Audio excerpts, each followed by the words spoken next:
Praise the lord. ಪ್ರೀತಿಯ ಸಹೋದರ ಹಾಗೂ ಸಹೋದರಿ, ಈ ದಿನ ನೋಡಿದ್ರಲ್ಲಿ ಬಹಳ ಸಂತೋಷವಾಗಿದ್ದೇನೆ. ಈ ಬೆಳಗಿನ ಜಾವನಲ್ಲಿ ಯೇಸು ಕ್ರಿಸ್ತನ ಮಧುರ ನಾಮದಲ್ಲಿ ನಿಮಗೆಲ್ಲರಿಗೂ ವಂದನೆ, ಶಾಲು, ಸಮಾಧಾನ ಉಂಟಾಗಲಿ.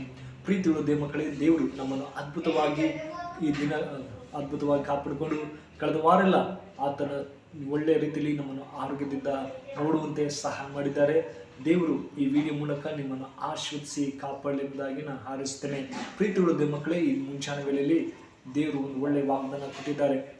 ನೋಡಿ, ಸತ್ಯ ಯಾರಾದರೂ ಒಳ್ಳೆಯ ಸತ್ಯ ಮಾತಾಡೋರು ಈ ಲೋಕದಲ್ಲಿ ಇರ್ತಾರೆ. ಆದರೆ ನಾವು ಯಾವ ರೀತಿಯಲ್ಲಿ ಸತ್ಯವಾಗಿ ನಡಿಬೇಕು, ಯಾವ ಮಾರ್ಗದಲ್ಲಿ ನಾವು ನಡೀತಾ ಇದ್ದೀವಿ ಎಂಬುದನ್ನು ನಾವು ಪ್ರಶ್ನೆ ಮಾಡಬೇಕು.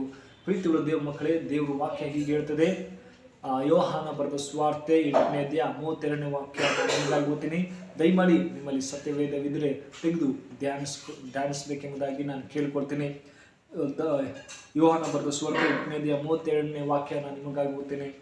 ಅಲ್ಲಿ ಹೀಗೆ ಹೇಳ್ತದೆ, ಸತ್ಯವನ್ನು ತಿಳಿದುಕೊಳ್ಳಿರಿ ಮತ್ತು ಸತ್ಯವು ನಿಮ್ಮನ್ನು ಬಿಡುಗಡೆ ಮಾಡುವುದು ಎಂದು ಹೇಳಿದನು. ಆಮೇಲೆ ನೋಡಿ, ನಾವು ಸತ್ಯ ಯಾವ ರೀತಿಯಲ್ಲಿ ಹುಡುಕ್ತಾ ಇದ್ದೀವಿ ಎಂಬುದು ದೇವವಾಕ್ಯ ಹೇಳ್ತಾನೆ. ಅಲ್ಲಿ ಫರಿಸಾಯರ ಬಗ್ಗೆ ಅವ್ರು ಹೇಳ್ತಾರೆ, ನೀವು ಅಲ್ಲಿ ದೇವರು ಅದ್ಭುತಗಳೆಲ್ಲ ಮಾಡ್ತಾ ಇದ್ರು, ಆದರೂ ಕೂಡ ಅವರಿಗೆ ಸತ್ಯವನ್ನು ತಿಳಿದಿಲ್ಲ. ಅದೇ ದೇವರು ಹೇಳ್ತಿದ್ದಾನೆ, ನೀವು ಸತ್ಯವನ್ನು ತಿಳಿದುಕೊಳ್ಳ್ರಿ ಎಂಬುದಾಗಿ. ಸತ್ಯವನ್ನು ತಿಳಿದುಕೊಳ್ಳ್ರಿ, ಸತ್ಯವು ನಿಮ್ಮನ್ನು ಬಿಡುಗಡೆ ಮಾಡುತ್ತದೆ. ಹೌದು ಪ್ರೀತಿಯ ಮಕ್ಕಳೇ, ನಮ್ಮ ದೇವರು ಬಿಡುಗಡೆ ಕೊಡುವಂಥ ದೇವರು. ನಾವು ಆತನ ವಾಕ್ಯಗಳು ಸರಿಯಾಗಿ ಸತ್ಯವಾಗಿ ಜೀವಿಸಬೇಕೆಂಬುದಾಗಿ ದೇವವಾಕ್ಯ ಹೇಳ್ತದೆ. ಅದೇ ಥರ ದಾವೀದನ ಬರೆದ ಕೀರ್ತನೆ 119ನೇ ಅಧ್ಯಾಯ 70ನೇ ವಾಕ್ಯ ಹೇಳ್ತದೆ. ಏನಂದರೆ ಅಲ್ಲಿ ಹೇಳ್ತದೆ, ನನ್ನ ವಿಜ್ಞಾಪನೆಯು ನಿನ್ನ ಸನ್ನಿಧಿಗೆ ಸೇರಲಿ, ನಿನ್ನ ನುಡಿಗೆ ತಕ್ಕಂತೆ ನನ್ನನ್ನು ರಕ್ಷಿಸು. ಆಮೇಲೆ ದಾವೀದನು ಹೇಳ್ತಾನೆ, ಪ್ರಿಯರೇ, ದೇವರೇ, ನಿನ್ನ ಸನ್ನಿಧಿಯಲ್ಲಿ ನನ್ನ ವಿಜ್ಞಾಪನೆ ಕೇಳು. ದೇವರೇ, ನಿನ್ನ ಮಾರ್ಗದಲ್ಲಿ ನಾವು ಯಾವ ರೀತಿಯಲ್ಲಿ ನಡೀತಿದ್ದೋ ಅದೇ ಥರ ನನ್ನನ್ನು ರಕ್ಷಿಸು ಎಂಬುದಾಗಿ ಕೇಳ್ತಾನೆ. ಹೌದು ಪ್ರೀತಿಯ ಮಕ್ಕಳೇ, ನಾವು ಈ ದಿನಗಳಲ್ಲಿ ಯಾವ ರೀತಿಯಲ್ಲಿ ನಡೀತಾ ಇದ್ದೀವಿ ಎಂಬುದು ನಾವು ಪ್ರಶ್ನೆ ಮಾಡಿಕೊಳ್ಬೇಕು. ನಮ್ಮನ್ನು ಪ್ರತಿದಿನ ನಮ್ಮ ದೇವರು ರಕ್ಷಿಸ್ತಾ ಇದ್ದಾನೆ, ಆತನ ನಮಗೆ ಸಹಾಯ ಮಾಡ್ತಾ ಇದ್ದೇನೆ. ನಾವು ಆತನ ಸತ್ಯಕ್ಕೆ ನಾವು ಒಳ್ಳೆಯ ರೀತಿಯಲ್ಲಿ ನಡಿಬೇಕೆಂಬುದಾಗಿ ದಾವೀದನ ಈ ವಾಕ್ಯ ಹೇಳ್ತಿದ್ದೆ. ಪ್ರೀತಿಯ ಮಕ್ಕಳೇ, ಅದೇ ತರ ನಾವು ನೋಡುವುದಾದರೆ ಪ್ರೀತಿಯ ಮಕ್ಕಳೇ, ಲೂಕನ ಬರೆದ ಸುವಾರ್ತೆ 4ನೇ ಅಧ್ಯಾಯದಲ್ಲಿ ನೋಡುವುದಾದ್ರೆ, ಅಲ್ಲಿ ಕರ್ಮೇಲ್ ಎಂಬ ಊರಲ್ಲಿ ಯೇಸು ಸ್ವಾಮಿ ಹೋಗ್ತಾರೆ. ಅಲ್ಲಿ ಹೋಗುವಾಗ ಅಲ್ಲಿ ದೆವ್ವ ಅಂತ ಮನುಷ್ಯ ಇರ್ತಾನೆ, ಆತನನ್ನು ಸ್ವಸ್ಥ ಮಾಡ್ತಾನೆ ಎಂಬುದಾಗಿ ನೋಡ್ತೇವೆ. ಆತನಲ್ಲಿ ಇದ್ದಂಥ ದೆವ್ವು ಓಡಿಸ್ತಾರೆ ಎಂಬುದಾಗಿ ನೋಡ್ತೇವೆ. ಅದೇ ಥರ ನಮ್ಮ ಜೀವಿತದಲ್ಲಿ ದೇವರು ಸತ್ಯವಾಗಿ ಮಾತಾಡುವಂಥ ದೇವರು, ಸತ್ಯವಾಗಿ ಬಿಡುಗಡೆ ಕೊಡುವಂಥ ದೇವರಾಗಿದ್ದಾನೆ.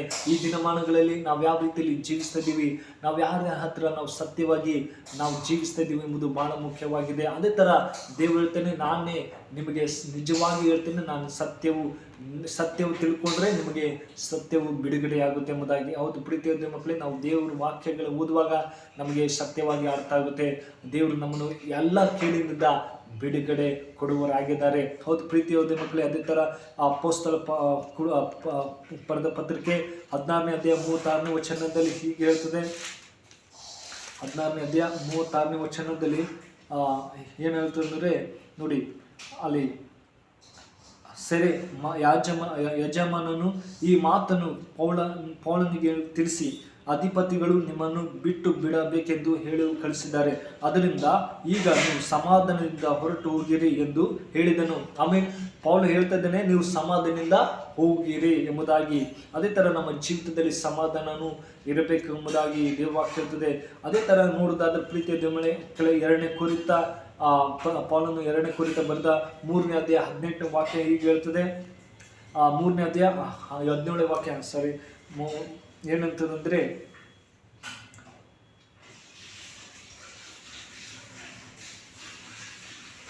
ವಾಕ್ಯದಲ್ಲಿ ದೇವರ ಆತ್ಮನೇ ಕರ್ತನ ಆತ್ಮನು ಯಾರಲ್ಲಿದ್ದನೋ ಅವ್ರಿಗೆ ಬಿಡುಗಡೆ ಉಂಟು. ನೋಡಿ, ದೇವರ ಆತ್ಮ ನಮ್ಮಲ್ಲಿ ಇದೆಯಾ ಎಂಬುದಾಗಿ ನಾವು ಪ್ರಶ್ನೆ ಮಾಡಿಕೊಳ್ಬೇಕು. ದೇವರ ಆತ್ಮದಲ್ಲಿ ನಮ್ಮನಿಗೆ ಬಿಡುಗಡೆ ಮಾಡುತ್ತಾರೆ ಎಂಬುದಾಗಿ, ದೇವರ ಆತ್ಮದಲ್ಲಿ ನಾವು ಜೀವಿಸಬೇಕು. ಅದೇ ಥರ ಹೇಳ್ತದೆ ನೋಡಿ, 2ನೇ ಕೊರಿಂಥ 3ನೇ ಅಧ್ಯಾಯ 17ನೇ ವಾಕ್ಯ ಹೇಳ್ತದೆ, ಆ ಕರ್ತನು ದೇವರ ಆತ್ಮನೇ ದೇವರ ಆತ್ಮನೇ, ಕರ್ತನ ಆತ್ಮನು ಯಾರಲ್ಲಿದ್ದನೋ ಅವರಿಗೆ ಬಿಡುಗಡೆ ಉಂಟು.